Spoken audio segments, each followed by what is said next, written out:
Chief Minister Conrad K. Sangma and Education Minister Lakshman Rimbui conducted a surprise inspection at the government-run Pine Mount School on Monday afternoon after a section of teachers, parents and former students had staged a protest recently alleging mismanagement.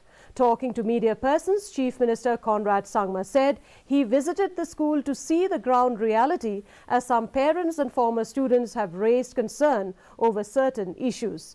The Chief Minister witnessed firsthand the deplorable condition of the toilets, hostel and the field. A decision was taken on the spot for the improvement of infrastructure, including toilets.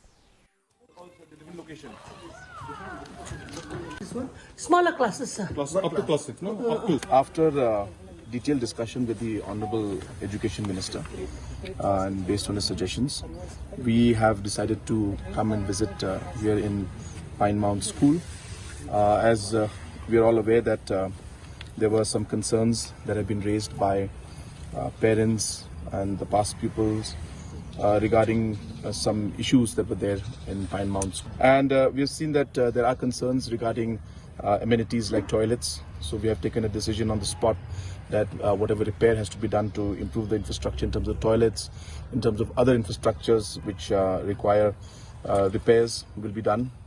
At the same time, we've also seen that the hostel facility is not at all up to the mark, and a lot of things are required to be done.